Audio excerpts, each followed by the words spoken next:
Hello everyone, welcome to soul of medico. So half yearly exam வந்து பார்த்தீங்கன்னா வந்துருச்சு. So அதே மாதிரி பப்ளிக் எக்ஸாம் நெருங்கிடுச்சு.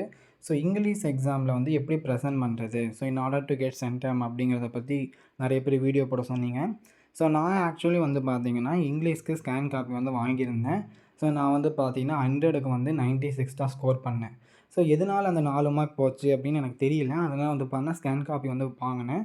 ஸோ என்னுடைய என்னுடைய பர்சனல் ப்ரெசன்டேஷனை வந்து பார்த்தீங்கன்னா உங்களுக்கு சொல்கிறேன். ஸோ நீங்கள் அந்த ப்ரெசன்டேஷனே நீங்கள் ஃபாலோ பண்ணலாம். அண்ட் இதில் வந்து பார்த்திங்கன்னா ஒவ்வொரு கொஷின்ஸ் எப்படி எழுதுறது, எப்படியெல்லாம் ப்ரெசென்ட் பண்ணலாம் அப்படிங்கிறத பற்றி சொல்கிறேன். ஸோ வீடியோ வந்து பார்த்தீங்கன்னா கடைசி வரைக்கும் பாருங்கள். அண்ட் அதே மாதிரி வந்து பார்த்திங்க அப்படின்னா இந்த வீடியோக்குள்ளே போகிறதுக்கு முன்னாடி ஸோ நம்ம சேனலுக்கு ஐப் அப்படிங்கிற ஒரு ஆப்ஷன் இருக்கும். ஸோ அந்த ஐப் வந்து பார்த்திங்கன்னா நீங்கள் பண்ணிக்கோங்க. ஸோ இப்போ வீடியோக்குள்ளே போகலாம். ஸோ அதாவது இதுதான் வந்து பார்த்திங்கன்னா ஃப்ரண்ட் பேஜ். இது வந்து நீங்கள் எதுவும் பண்ண தேவையில்லை. இது வந்து அவங்க எக்ஸாம் கரெக்ஷன் பண்ணுறாங்க இல்லையா பேப்பர், அவங்க வந்து பார்த்தீங்கன்னா எவாலுவேட் பண்ணுறது. அண்ட் வந்து பார்த்திங்கன்னா உங்களுக்கு இன்ஸ்ட்ரக்ஷன்ஸ்லாம் கொடுத்துருப்பாங்க. இதெல்லாம் உங்களுக்கே தெரியும். ஸோ இப்போது 1 மார்க்ஸ் எப்போவுமே நீங்கள் ஆரம்பிக்கும் போது அங்கே என்ன பார்ட் கொடுத்துருக்காங்களோ அந்த பார்ட் கரெக்டாக எழுதிடணும். அண்ட் அதே மாதிரி 1 மார்க்ஸ் எழுதும்போது இன்னர் மார்ஜின் போட்டுக்கோங்க. அண்ட் நான் பர்சனலாக என்ன சொன்னேன் அப்படின்னா 1 மார்க்ஸை வந்து லைன் லீவ் பண்ணாமல் எழுதுகிற மாதிரி தான் நான் ப்ராக்டிஸ் பண்ணேன். பட் ஒரு சில பேர் வந்து பார்த்தீங்கன்னா 1 மார்க்ஸ் லைன் லீவ் பண்ணி எழுதுவாங்க. பட் நான் வந்து 1 மார்க்ஸ் லைன் லீவ் பண்ணாமல் இது மாதிரி நீட்டாக ஒரே பேஜில் 17 அண்ட் நெக்ஸ்ட்டு பேஜில் 3 வர மாதிரி எழுதியிருக்கேன். ஸோ நான் வந்து 1 மார்க்ஸ் எல்லாமே கரெக்டாக எழுதிட்டேன். நெக்ஸ்ட்டு வந்து அடுத்த பாட்டுக்கு போகும்போது இங்கே ஒரு மாதிரி லைன் போட்டுக்கோங்க. அதே மாதிரி 1 மார்க்ஸ் எழுதும்போது இன்னர் மார்ஜின் போடணும். இது வந்து கண்டிப்பாக பண்ணியாகணும். அண்ட் அதே மாதிரி ஒவ்வொரு பார்ட் முடியவே இது மாதிரி டபுள் லைன் போட்டுக்கோங்க. நெக்ஸ்ட் வந்து பார்த்தீங்க அப்படின்னா பார்ட் 2ல் வந்து பார்த்தீங்கன்னா செக்ஷன் 1. அதே மாதிரி ஒரு சில பேர் இருப்பாங்க, ஃபிசிக்ஸ் கெமிஸ்ட்ரி எக்ஸாமில் என்ன பண்ணுவாங்கன்னா 1 மார்க்ஸை வந்து கடைசி எழுதுவாங்க, 5 மார்க்ஸ் எல்லாம் ஃபஸ்ட்டு எழுதுவாங்க. அது மாதிரி இங்கிலீஷ் தமிழில் வந்து பார்த்தீங்கன்னா பண்ணிடாதீங்க. உங்கள் கொஷின் பேப்பரில் என்ன பேட்டர்ன் இருக்கோ அதே மாதிரி வந்து பண்ணி எழுதுங்க. பார்ட் 1, பார்ட் 2, பார்ட் 3, பார்ட் 4ன்னு நீங்கள் மாற்றி எழுதுனீங்கன்னா கொஞ்சம் எவாலுவேட் பண்ணுறதுக்கு கோவம் வரும். அதனால் வந்து பார்த்தீங்கன்னா இது இங்கிலீஷ் தமிழ் பொறுத்தளவுக்கு பார்ட் 1 அண்ட் பார்ட் 2 எழுதுங்க. நீங்கள் மேக்ஸ், ஃபிசிக்ஸ், கெமிஸ்ட்ரிக்கு நீங்கள் மாற்றி எழுதிக்கலாம். பட் இங்கிலீஷ் எக்ஸாம் பொறுத்தளவுக்கு இது மாதிரி எழுதுங்க. அண்ட் வந்து பார்த்தீங்கன்னா அப்ரிசியேஷன் கொஷின்ஸ் கேட்பாங்க. ஸோ அப்ரிசியேஷன் கொஷின் இது மாதிரி எழுதிக்கோங்க. அண்ட் ஒவ்வொரு கொஷினுக்கு முடிஞ்சதுக்கப்புறம் வந்து பார்த்தீங்கன்னா டபுள் லைன் பண்ணிக்கோங்க. அந்த ஒரு சில அப்ரிசியேஷன் கொஷினில் வந்து பார்த்தீங்க அப்படின்னா அந்த ஒரு வேர்டு வந்து இம்பார்ட்டண்ட்டாக இருக்கும். அதை மட்டும் நீங்கள் அண்டர்லைன் பண்ணி காட்டிக்கோங்க. இப்போ எக்ஸாம்பிளுக்கு வந்து பார்த்தீங்கன்னா இந்த அலிட்ரேஷன்ஸில் இருக்குது இல்லையா, அந்த சிசி அது அண்ட் வந்து பார்த்தீங்கன்னா ரைமிங் ஸ்கீம்லாம் கேட்பாங்களே அதெல்லாம் வந்து பார்த்தீங்கன்னா ஒரு அண்டர்லைன் பண்ணி காட்டிக்கோங்க. அதே மாதிரி தான் இது மாதிரி ரைம் ஸ்கீம்ஸ் இருக்கு இல்லையா, அது ஏபி அதை வந்து அண்டர்லைன் பண்ணிக்கோங்க. ஏன்னா அதுதான் இம்பார்ட்டன்ட். அப்போ வந்து அதை பார்த்தாவே டிக் பண்ணிடுவாங்க. அதேமாதிரி பர்சனிஃபிகேஷன் அதை அண்டர்லைன் பண்ணிக்கோங்க. நெக்ஸ்ட்டு வந்து பார்த்தீங்கன்னா உங்களுக்கு கிராமர் இருக்குது. ஸோ கிராமருக்கு வந்து 3 கொஷின்ஸ் கேட்பாங்க. ஸோ கிராமர் பொறுத்தளவுக்கு நீங்கள் வந்து வே டு சக்ஸஸ் கைடு வச்சுருந்தீங்கன்னா அங்கே பின்னாடியே நிறைய கொஷின்ஸ் இருக்கும். அந்த கொஷின்ஸ்லாம் ஒரு ப்ராக்டிஸ் பண்ணிக்கோங்க. அண்ட் கிராமர் பொறுத்தளவுக்கு அசால்ட்டாக இருந்துடாதீங்க. நிறையா கொஷின்ஸ் ப்ராக்டிஸ் பண்ணால் மட்டும்தான் உங்களுக்கு வந்து எக்ஸாம் டைமில் வந்து கரெக்டாக வரும். ஒரு சின்ன மிஸ்டேக் பண்ணிட்டீங்க, ஒரு பை போடல அப்படின்னா கூட அதுக்கு வந்து 1 மார்க் போயிடும்.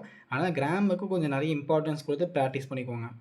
ஸோ அதே மாதிரி தான் கிராமர்ஸ்க்கு நான் வந்து பார்த்தீங்கன்னா லைன் ஒரே லைனில் முடித்து அதுக்கு வந்து டபுள் லைன் ட்ரா பண்ணியிருக்கேன்.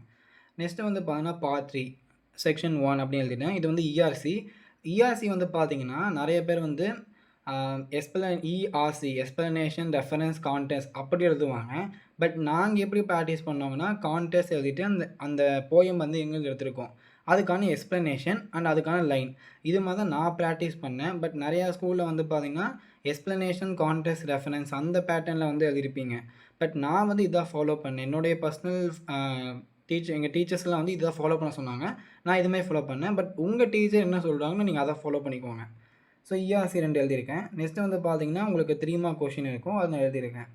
நெக்ஸ்ட்டு வந்து இந்த செக்ஷன் வந்து ஓன் எழுதுகிற பார்ட். ஸோ இந்த பார்ட் வந்து கொஞ்சம் நீட்டாக ப்ரெசென்ட் பண்ணுங்கள். நிறையா கிராமட்டிக்கல் எரர்ஸ் இல்லாமல் ஓன் வேர்ட்ஸில் எழுதுங்க. ஓன் வேர்ட்ஸ் எழுதுறதுனால நம்ம சரளமாக பேசக்கூடிய அந்த மாதிரி வேர்ட்ஸில் எழுதாமல் கொஞ்சம் பொலைட் வேர்ட்ஸில் எழுத ட்ரை பண்ணுங்கள். ஸோ இப்போ நான் இந்த கொஷின்ஸ் எழுதியிருக்கேன். பட் எனக்கு எதில் மார்க் போயிருக்குன்னா இதில் தான் வந்து எனக்கு 1 மார்க் போயிருச்சு. ஏன் அப்படின்னா இந்த இடத்துல வந்து தெரியுதா, add apple to the blender அந்த இடத்துல வந்து தப்பாக பண்ணியிருக்கேன். ஏன்னா அங்கே புட் போட்டிருக்கணுமாமா. ஸோ அதனால் அதுக்கு ஒரு 1/2 மார்க்கும். அண்ட் இந்த இடத்துல வந்து take juice to the jar அப்படின்னு எழுதியிருக்கேன். ஸோ அது வந்து நான் வந்து சரளமாக நம்ம இங்கிலீஷ் பேசுனா எப்படி பேசுவோம் அது மாதிரி எழுதியிருக்கேன். அது மாதிரி எழுதாமல் வேறு கொஞ்சம் நம்ம பொலைட் வேர்ட்ஸில் கொஞ்சம் அட்ராக்டிவ் எழுதணும். அதனால் எனக்கு 1 மார்க் போயிடுச்சு இதில். நெக்ஸ்ட்டு 5 மார்க்ஸ் இதுதான் வந்து பார்த்தீங்கன்னா மேஜரான ஒரு கன்ஃப்யூஷன் இருக்கக்கூடிய ஒரு ஏரியா. ஏன் அப்படின்னா, நான் வந்து இந்த கம்யூனிட்டி டேப்ல வந்து கேட்டிருந்தேன். உங்க ஸ்கூல்ல வந்து எப்படி வந்து 5 மார்க்ஸ் எழுத சொல்றாங்க? சினாப்சிஸ் போட்டு எழுதணுமா? இல்ல சினாப்சிஸ் போடாம எழுதணுமா? அப்படின்னு கேட்டேன். மெஜாரிட்டி வந்து பார்த்தீங்கன்னா, சினாப்சிஸ் போடாம எழுத சொல்லி தான் சொன்னாங்க அப்படின்னு சொல்லியிருக்காங்க. பட் ஒரு சில பேர் சினாப்சிஸோட எழுதுறாங்க. நான் வந்து சினாப்சிஸ் இல்லாம தான் எழுதுனேன்.